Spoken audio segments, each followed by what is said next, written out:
You know who I am. You weird son of a bitch.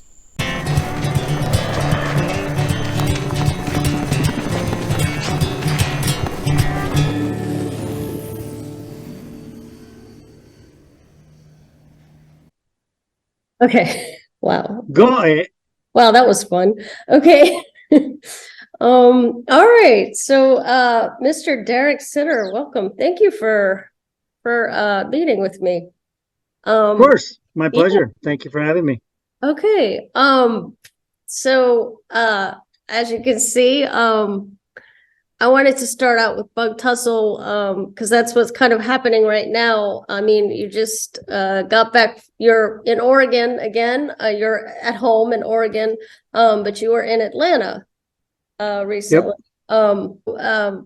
You don't mind, let's dive right into what's going on with Bug Tussle. It's obviously winning an incredible amount of awards. And what the latest award, best dark comedy at well, I'm gonna give you the floor. Tell me all about it. So Well, it was at Atlanta After Dark Film Festival. okay. And it's part of the film festival circuit that I think they have about 32 festivals across the country. And they were also the Oregon Short Film Festival. So it's not necessarily the same people, but they are the same organization. And we're always in Atlanta. We were at Southern Shorts Awards, which was also in Atlanta. I've been there before at live events. This past year was a virtual event. And I think we wrapped up 3 or 4 awards there at the Southern Shorts, and then went to Atlanta After Dark with no real expectations. I just love traveling, going to film festivals. Wow. And I was spending a week checking out Atlanta, checking out the market, checking out even home prices, things about maybe a possibility of moving there, and went to the festival that day. And yep, they called Buck Tussle. And the funny thing, and this goes along with pretty much my entire career, is a lot of the times you don't submit your categories. You just submit, and Okay. usually the category is short film. Sometimes more genre specific film festivals, they'll ask you, what category are you submitting in? But it's interesting that regionalisms exist so much, and particularly in the States, that you could watch Buck Tussle in Texas, which we were there.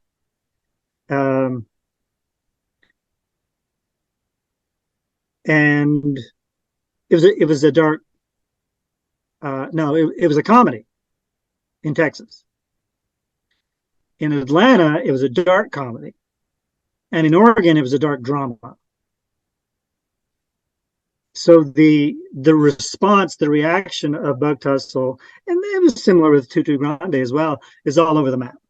And I actually love that, because it's been kind of a constant within my work and my career, is particularly in the film industry, not so much in the theater, but in the film industry, is people need stereotypes, people need prototypes, they need labels, so they know where to place things. I never fit into any of them. Like, I was just an actor from Oklahoma. It was a little wild, a little crazy. Find out a little later, he's a little bipolar. But the energy of the the work, the influences of the work, I've never genrefied anything in my life. You just trust a vision, Yeah. and you execute it. And yeah, I think I probably am a little aware that some of my stuff's a little outrageous. Sometimes as much as I try to avoid sentimentality, I'd like to think always has some heart and some passion behind it rather than wallowing in sentimentality. But with Bug Tussle, the responses are all over the map. Yeah.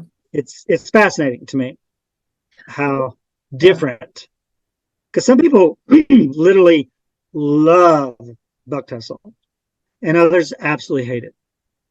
I'm like, okay. But you mentioned that you try to avoid sentimentality. What do you mean by that? Well, there's a lot of, and particularly with the influences, particularly the writing influences, there's a lot of, cinema and theater, and I would even say novelists, that really dive into sentimentality and try to tug on the heartstrings. And that goes with, not only maybe the performances, but, the very melancholy sound design, and they're really just kind of sucking you in, looking for a tearjerker type moments. Some are just genuinely heartfelt and you end up crying. But there are a lot of filmmakers and playwrights and directors that really go after that. They want to be a little heavy-handed at tugging on the heartstrings. Well, there's some moments in pretty much all my work where there's a potential for that. And I so hate it that I want you to empathize. I want you to be invested into the characters.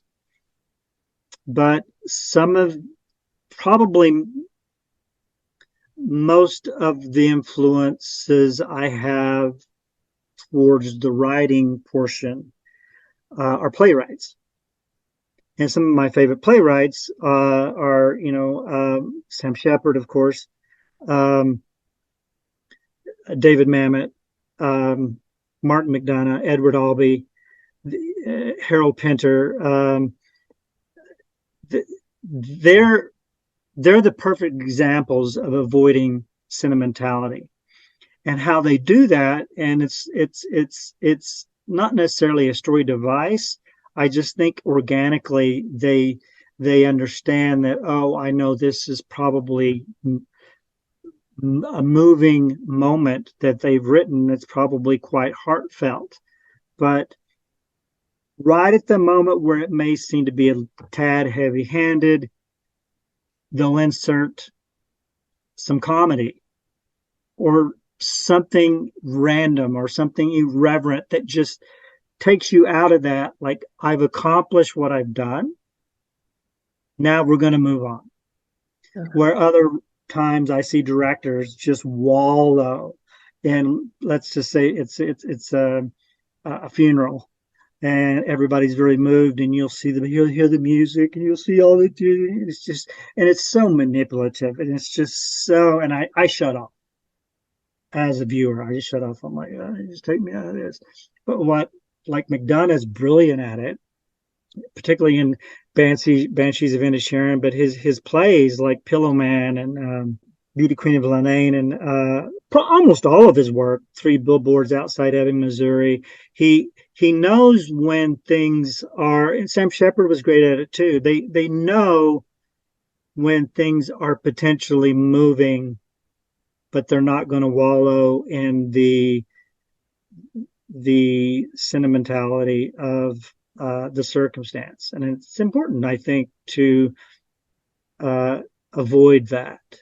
Yeah. And it's kind of like Shepard said. Shepard had opportunity in all of his work where things could have been written and ending to where it's quite moving and it's quite tidy at the end. But he never did that, because he always says he prefers beginnings and new beginnings. And that's how I always love to, like, when I start thinking about wrapping up a film or a story, even if I'm directing a play, I'm going to wrap this up as a new beginning, perhaps a little hope, along with some tragedy or some comedy, whatever it is. And like True West is a perfect example. It could have been. It's so ambiguous how he ends the play with the two brothers just staring at one another, not knowing exactly what their future is. And it's ideal. And if you look at McDonough, if you've seen Three Billboards Outside Ebbing, Missouri, the whole objective from Frances McDormand was to catch her daughter's killer. But when you get to the ending, and no spoilers, but if you get to the ending, she never accomplished that goal whatsoever, even though that ended up being the plot of the film. But what they did accomplish in the ending, to me, it was much more profound. And same thing with Banshees of Inisherin. It was much more profound ending and ambiguous, but more importantly, I think a new beginning. And I think that's why I like to think of it as absurdity, particularly from theater of the absurd. That when you look at like work of Edward Albee, he does the same thing. And if you look at the work of Steven Spielberg, it's profoundly different because he's always tugging at your heartstrings. Oh. And I find it manipulative. I think they know exactly what they're doing. They're master craftsmen. They just tell stories, wrap them up in tidy little packages, and tug on your little heartstrings to make sure you have a happy little ending. And that work just doesn't interest me. So Yeah, they kind of get you with the music. They really do. But yeah, and there are always the little children involved and the teary-eyed, and it's just it's fine. If that, it's just not my thing. It's the new beginning thing that I love so much. And Shepard he was quoted saying that in an interview, and and in fact, it's actually in the dialogue of True West, I haven't where because one of them's a writer. Okay. And he says, they're both very intoxicated, I think, in the third act, and the writer says, I can't remember which one says what, but one says I love beginnings because I think the Morning Sun was coming out, and the other one says I always preferred endings myself, or something like that, or but that was a through line through all of his work, along with his father, of course. And yours too. I mean, Bug Tussle, I'm not going to spoil the ending, but the ending is totally a new beginning. You have no idea what's going to happen with Crow. You just don't. You're like, okay, anything could happen. Oh yeah, I mean, it's an ending for sure, but it's not tidy, where we know exactly what happened and here's the end. Thank you for watching. You don't. I think all great stories, and I'm not saying my stories are great, but I think all great stories leave, and I'm not saying leaving open for a sequel. I'm saying they leave it open for the viewer or the reader to let that journey continue with their own experiences and references. And I think it's probably different for everybody who watches it. I've been with people who've asked me what happened at the end, and I just always said, "What do you think?" I mean, that's the ending. What do you think? And I remember one guy said something to me. Said, "Well, he heard the silent signal." I'm like, certainly a possibility. And I was even proud somebody picked that up because that was very specific dialogue.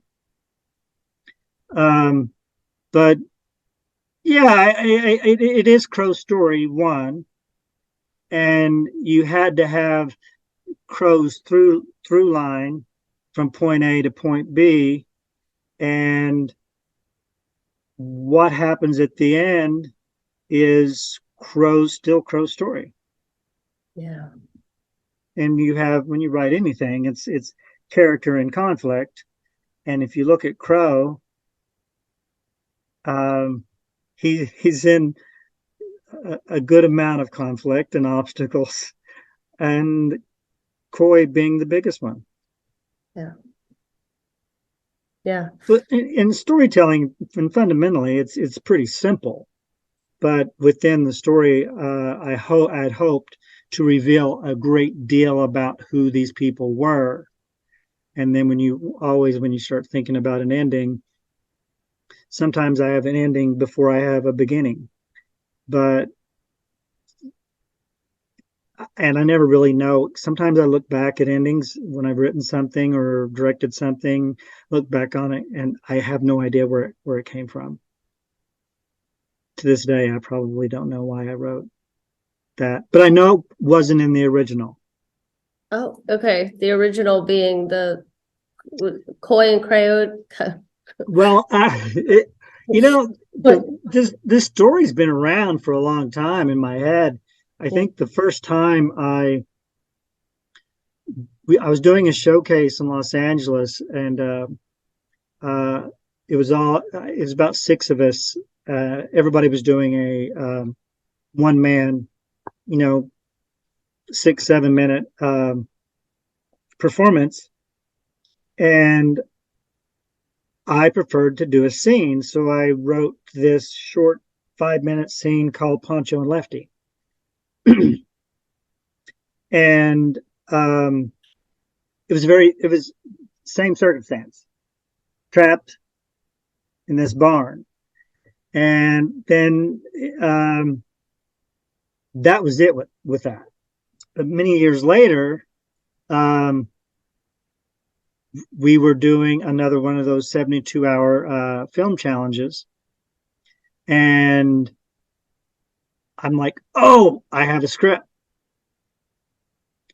And so we went, found a location, and I cast one of my students. And I think we did that in 2 shots. And that was Coyote No Crow. Then it stayed in my computer forever. But I'd written a full-length feature of Poncho and Lefty. And of course, the Crow character was Poncho. He was Hispanic. And then eventually it turned into this 20-minute short, which is just the ending. I tried to put as much history and backstory of each character in the dialogue and in the performances as I could in the 20 minutes, but there's still a whole lot you don't know how they got in this situation to start with. And that's Amp and Darlene, and there's the gambling, the cockfights. I mean, there's a lot that led them up to this point. That there's a lot of story there. yeah. So it still may end up being a feature. Well, that would be cool. When are people going to be able to? I mean, is it going to stream at some point? Yeah. Okay. The festivals, Tutu Grande was in festivals forever, and I think it's still in festivals. Because I get hit up and people asking me, directors ask me, hey, can you please submit Tutu Grande? And they give me a waiver code, and I'll say, sure. In fact, we were just in one in Berlin. And, but it's usually a couple of years. Okay. In the festival circuit, depending on how successful it is. I think Buck Tussle's too long for a lot of festivals. 20 minutes is really pushing it. Now, for short film festivals, 20 minutes is more acceptable. I judge film festivals, so when I see a 20-minute short, I go, okay, it's gonna be good. Because it's 20 minutes. There's a 5-minute shorts. There are micro shorts. There are mid-length shorts. 20 minutes is a long short. 30 minutes is a really long short. But if you're submitting to film festivals, what's interesting, especially some of the bigger ones, because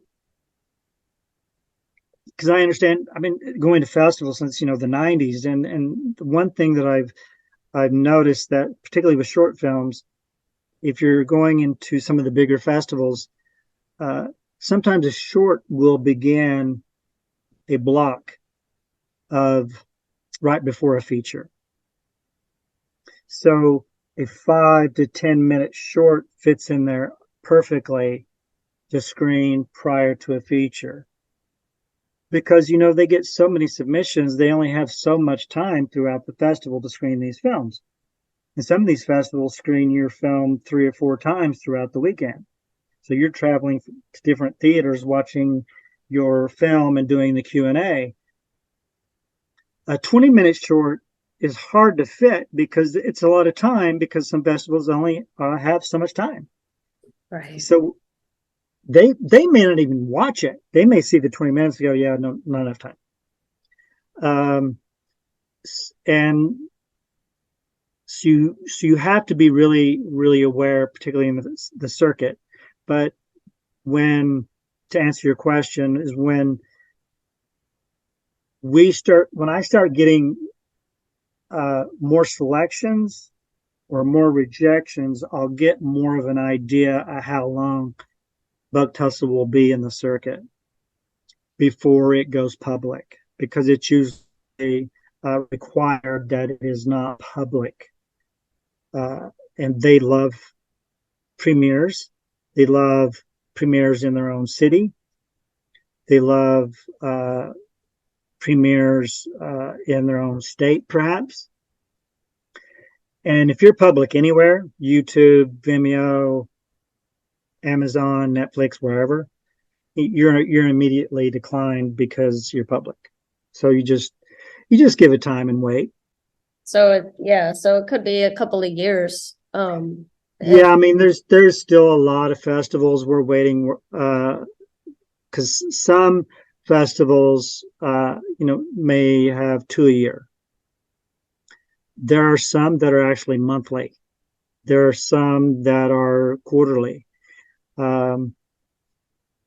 So the ones that are like once a year, they have one festival, 4 days a year, a Thursday through a Sunday.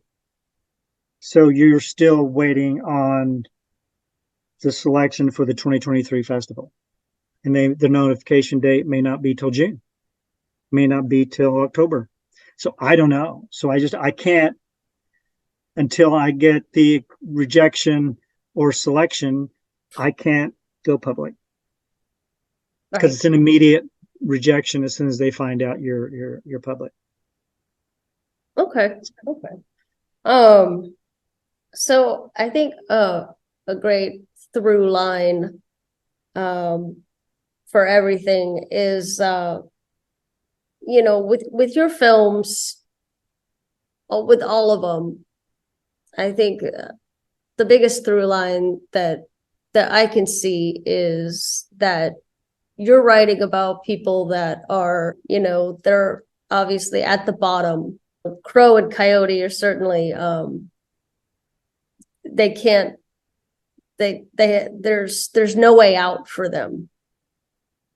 I mean, maybe with Crow at the end with again, I don't want to do the spoil it, but you don't kind of know what he's going to do at that point. But I don't know. For me, I kind of assume that he's going to continue. I don't know that he's going to be able to get out of trouble. What is it, about Broken people. Yeah, broken people. There you go. That's it. That's it. Broken. Yeah. Yeah, I mean that's not only as an actor, and director and writer. Yeah. That's always what I'm attracted to. I find them the most interesting people. Uh, um, even even when I was in college, those were the characters I wanted. I wanted to dive into these broken human beings. And I think I don't necessarily think of theme when I'm writing or directing. I certainly am aware that it's there, but story's king. I try to tell the story. But for me, and my approach is, because I'm an actor and classically trained as an actor, I'm always approaching it through a character study. And for me, probably because where I grew up, or I should say where I was born, in Oklahoma, and the people that I was surrounded by in small town Oklahoma. Then eventually, regardless of my experiences, eventually, when I became aware that there was something wrong with me, and other people have always known there was a little something off, and there were words like edgy and crazy, and my nickname at LSU was Crazy D. That's what everybody called me. And I took that with pride. I was like, yeah, I did right. And I still, at this point, I still do. People, that term crazy in a good way, whatever that bullshit means. But to me, and it will always be a through line, and there's that, everyone has a story. Yeah. And I always like to think of it like, if you read a headline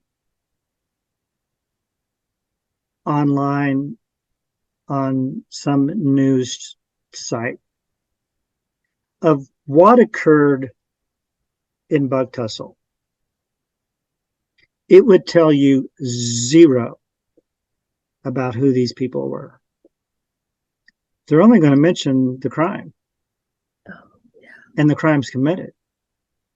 They're never going to explain their story.